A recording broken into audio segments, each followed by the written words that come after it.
दृष्टि IAS polity book for UPSC, ये class notes है और ये यूपीएससी बेस्ड है। आर्टिकल 16 हम लोग पढ़ रहे थे, फंडामेंटल राइट में आर्टिकल 16 पढ़ रहे थे।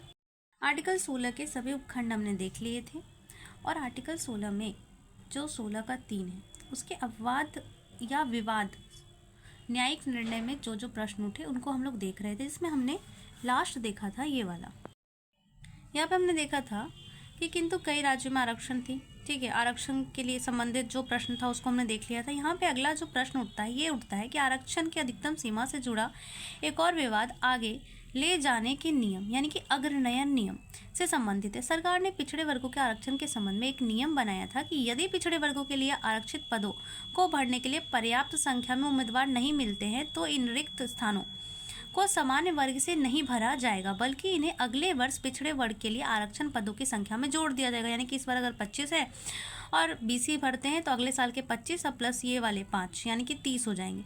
ऐसा 2 वर्ष तक किया जा सकेगा और ये अधिकतम कितने वर्ष तक? 2 वर्ष तक किया जा सकेगा। यदि उसके बाद भी यह पद नहीं भरता है तो इन्हें अनारक्षित या समान श्रेणी में बदल दिया जाएगा। इसी नियम को आगे ले जाने का नियम या अग्र नियम भी कहते हैं। सर्वोच्च न्यायालय के 5 सदस्यीय पीठ ने 4:1 से बहुमत में अग्रनयन नियम को असंवैधानिक घोषित कर दिया और कहा कि यह असंवैधानिक है। न्यायालय ने स्पष्ट किया कि आरक्षण के कोटे को उसी वर्ष तक सीमित रखा जाए और न्यायालय ने कहा कि ये जो आरक्षण का कोटा है उसे उसी वर्ष तक सीमित रखो। किंतु मंडल के मामले अर्थात इंदिरा साहनी बनाम भारत संघ मामले 1993 में सर्वोच्च न्यायालय ने देवदासन बनाम भारत संघ 1964 मामले के निर्णय को पलटते हुए घोषित किया कि अग्रनयन नियम संवैधानिक है, किंतु अग्रनयन सहित कुल आरक्षण किसी एक वर्ष में कुल रिक्तियों के 50% से अधिक नहीं होना चाहिए। और यहाँ पे इन्होंने देवदासन मामले में कहा था कि असंवैधानिक है, लेकिन यहाँ पे ये क्या करते हैं, इंदिरा साहनी बनाम में कहते हैं संवैधानिक है लेकिन 50% से अधिक नहीं होना चाहिए। यदि किसी कडार की कुल संख्या पर नहीं बल्कि प्रत्येक वर्ष की होने वाली नियुक्ति पर लागू होता है, ठीक है। अब ये 50% का जो नियम है वो कुल संख्या बल या किसी कडार पर नहीं बल्कि प्रत्येक वर्ष जितनी नियुक्ति होगी उस पर लागू होता है। संसद ने सर्वोच्च न्यायालय के इस निर्णय को शून्य करने के लिए 81वां संविधान संशोधन 2000 पारित कर दिया और ये जो निर्णय आया सर्वोच्च न्यायालय का उसको शून्य करने के लिए यहाँ पे 81वां संविधान संशोधन आ जाता है। इसके माध्यम से संविधान में अनुच्छेद 16(4) के भीतर एक नया उपखंड 16(4) ख अंत स्थापित किया गया। इस संशोधन के माध्यम से यह उपबंध किया गया कि अनारक्षित वर्गों के लिए घोषित किए गए किन्हीं पदों पर यदि नियुक्ति नहीं हो पाती है तो इनका बकाया नियुक्तियों को एक अलग वर्ग माना जाएगा और अगले वर्ष इन्हें कुल रिक्तियों का 50% सीमा की गणना से अलग रखा जाएगा, चाहे इस कारण कुल आरक्षण 50% से अधिक हो जाए। यानी कि अगर इन्हें नहीं मिल रहा है तो अगले साल इनको दिया जाएगा और इससे अगर आरक्षण 50% से अधिक भी हो जाए तो कोई बात नहीं, ऐसा कहा गया। विवाद का अगला मुद्दा यह था कि आरक्षण देते समय संबंधित वर्ग की में शामिल उन व्यक्तियों के साथ क्या व्यवहार किया जाना चाहिए जो शेष व्यक्तियों से बेहतर स्थिति में, और जो ऐसे व्यक्ति की समूह है उसे ही मलाईदार परत कहा जाता है। बालाजी बनाम मैसूराज मामले में सर्वोच्च न्यायालय ने पिछड़े वर्गों के भीतर उपवर्गीकरण को अवैध घोषित किया। उन्होंने क्या कहा, बालाजी बनाम मैसूर राज्य में कहा कि नहीं, पिछड़े वर्गों के भीतर उपवर्गीकरण नहीं होना चाहिए, लेकिन मंडल के मामले यानी कि इंदिरा साहनी बनाम भारत संघ 1993 के में जो केस आया उसमें उन्होंने उपवर्गीकरण को जरूरी बताया, यानी कि अपना ही फैसला पलट दिया, क्योंकि उन्होंने कहा कि क्योंकि ऐसा नहीं करने पर पिछड़े वर्गों में शामिल संपन्न लोग आरक्षण का सारा लाभ उठा सकते हैं। न्यायालय ने घोषित किया कि मलाईदार परत को बाहर निकाले बिना यदि आरक्षण दिया जाता है तो वो अवैध माना जाएगा। इस के बाद प्रायः यह स्थिति है कि अन्य पिछड़े वर्गों में से मलाईदार परत को बाहर निकालना जरूरी है, किंतु एक प्रश्न बचा ही था कि अनुसूचित जाति अनुसूचित जनजातियों के मामले में मलाईदार परत का नियम लागू होगा या नहीं। यहाँ पे पिछड़ा की तो ओबीसी की तो बात हो गई, लेकिन SC/STs पे मलाईदार परत लागू होगा कि नहीं।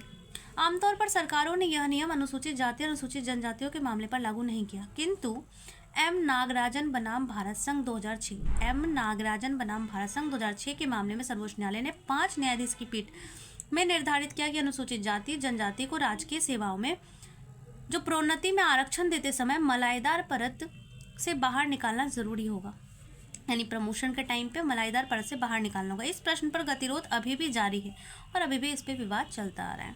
अब जो कह रहा है आर्टिकल 16(4) में जुड़ा एक विवादास्पद मुद्दा यह भी है कि अनुच्छेद के आधार पर राजकीय सेवकों की पदोन्नति के मामले में भी आरक्षण दिया जाना चाहिए या नहीं।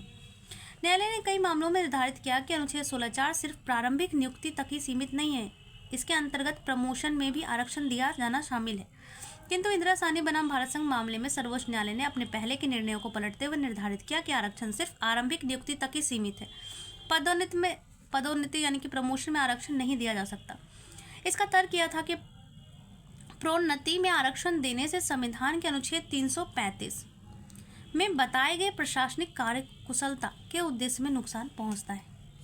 सर्वोच्च न्यायालय ने इस निर्णय के बावजूद केंद्र सरकार जो है वो प्रोन्नतियों में आरक्षण की व्यवस्था बनाए रखना चाहती थी, इसलिए उसने इस निर्णय की व्याख्या इस प्रकार की कि निर्णय सिर्फ अन्य पिछड़े यानी कि ओबीसी के मामले में लागू होता है, अनुसूचित जातियों और अनुसूचित जनजातियों के मामले में नहीं। यानी उन्होंने इसकी व्याख्या ही बदल दी। अपने इसी रुख पर कायम रखते हुए संसद ने 77वां संविधान संशोधन 1995 पारित किया। इसके माध्यम से 16(4) के अंतर्गत एक नया उपखंड 16(4) को अंतर्स्थापित किया। इस संशोधन अधिनियम में व्यवस्था की गई कि जो आर्टिकल 16 है में कहीं गई कोई भी बात राज्य को अनुसूचित जाति अनुसूचित जनजातियों के लिए पदोन्नति के आरक्षण के प्रावधान करने से नहीं रोकेगी, ये कह दिया गया इसमें कॉम है। आगे चलकर 82वें संविधान संशोधन अधिनियम 2000 के माध्यम से संसद ने अनुच्छेद 335 में भी संशोधन करके लिख दिया कि इस अनुच्छेद की कोई भी बात अनुसूचित जाति अनुसूचित जनजातियों के पक्ष में प्रोन्नति और आरक्षण की सुविधा प्रदान करने से नहीं रोकेगी। यानी कि 77वां संविधान संशोधन करके 16 का 4 क जोड़ दिया और 82वां संविधान संशोधन करके 335 में भी संशोधन करके ये बात लिख दी। अब कह रहे सर्वोच्च न्यायालय ने एम नागराजन बनाम भारत संघ मामले 2006 में निर्धारित किया कि संविधान का 77वां संवैधानिक संशोधन अधिनियम जो है वो संवैधानिक है। तो सुप्रीम कोर्ट ने उसने कहा कि 77th जो अमेंडमेंट हुआ है वो संवैधानिक है, यानी कि न्यायिक निर्णय भी यही आया, न्यायालय ने भी मान लिया इनकी बात। अब कह रहे हैं 2013 की शुरुआत में केंद्र सरकार ने 16(4) क में संशोधन करने के लिए संसद में विधेयक प्रस्तुत किया, जिसका उद्देश्य सर्वोच्च न्यायालय द्वारा एम नागराजन मामले में दिए गए निर्देशों के प्रभाव को दूर करना था। इसके तहत यह व्यवस्था की जानी थी कि अनुसूचित जाति जनजाति के सभी सदस्यों को प्रोन्नति में आरक्षण की सुविधा निर्बाध रूप से प्राप्त होगी। संसद में पर्याप्त बहुमत न मिल पाने के कारण यह विधेयक पारित नहीं हुआ। ठीक है। अब है कि प्रमोशन से जुड़े आरक्षण के संबंध में एक विवाद यह भी था कि यदि किसी कर्मचारी को आरक्षण के माध्यम से प्रमोशन मिली है तो क्या उसे उसके साथ ही परिणामिक ज्येष्ठता भी प्राप्त होगी। अब यहाँ पे संसद ने इस मुद्दे पर सर्वोच्च न्यायालय के निर्णय से सहमत नहीं थी, इसलिए उन्होंने 85वां संविधान संशोधन अधिनियम 2001 पारित किया और 16(4) क जिसे 77वें संविधान संशोधन के माध्यम से अनुसूचित जाति व अनुसूचित जनजातियों के लिए आरक्षण की व्यवस्था की गई थी में परिणामिक ज्येष्ठता के साथ वाक्यांश को अंतर्स्थापित कर दिया 85वां संविधान संशोधन करके।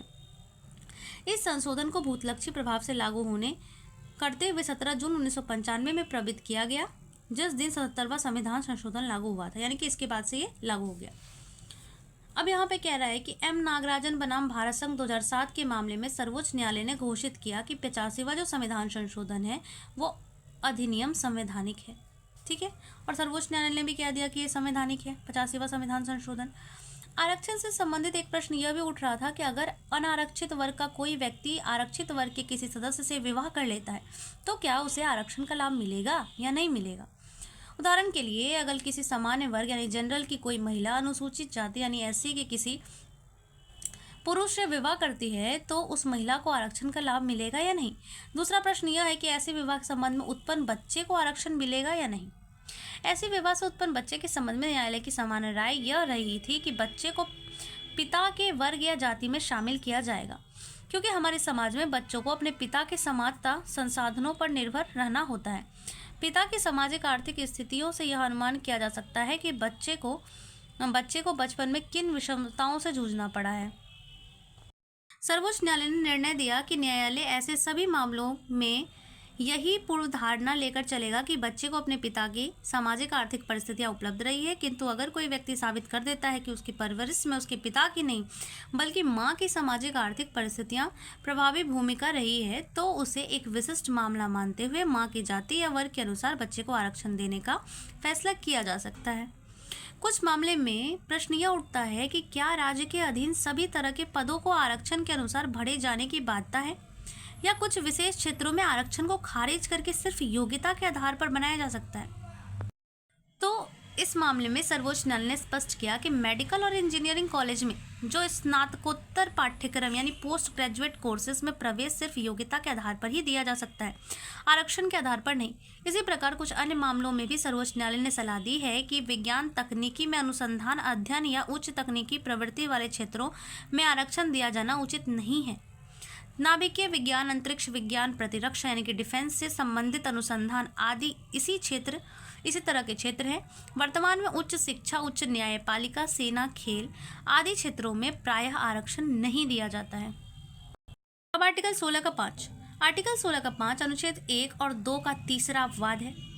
अनुच्छेद 16 का 2 में जिन 7 आधारों पर भेदभाव वर्जित किया गया है उनमें से एक धर्म है। अनुच्छेद 16 का 5 यह प्रावधान करता है कि राज्य किन्हीं धार्मिक या सांप्रदायिक संस्थानों के प्रबंधन के लिए उस धर्म या संप्रदाय के अनुयायियों की ही नियुक्ति का उपबंध कर सकता है और शेष धर्म तथा संप्रदाय के अभ्यर्थी को ऐसे नियोजन में अवसर की समानता से वंचित कर सकता है। यानी कि धर्म के आधार पर वहाँ पे वो कर सकता है। ये कह दिया गया 16 के 5 में। 16 का 6 कहता है कि इसे पहले तो 16 का जो 6 था इसे संविधान के 103वां संविधान संशोधन अधिनियम 2019 के द्वारा इसे अंतःस्थापित किया गया। इस अनुच्छेद में कोई बात राज्य के खंड 4 में उल्लेखित वर्गों से विभिन्न नागरिकों के आर्थिक रूप से दुर्बल किन्हीं वर्गों के पक्ष में नियुक्ति और पदों में विद्यमान आरक्षण के अतिरिक्त प्रत्येक प्रवर्ग के पदों में अधिकतम 10% के अधीन आरक्षण के लिए कोई भी उपबंध करने से निवारित नहीं करेगी, मतलब नहीं रोकेगी। इसका मतलब ये है कि जो 16 का 6 है वो कहता है कि आर्थिक आधार पर आरक्षण राज्य कर सकता है दुर्बल वर्गों के लिए और इसको जो है वो कोई भी नहीं रोक सकता है, इस उपबंध को निवारित नहीं कर सकता है। ठीक है, यानी कि आर्थिक आधार पर आरक्षण के बाद 16 का 6 करता है। नेक्स्ट क्लास में आर्टिकल 17 देखेंगे। Thank you.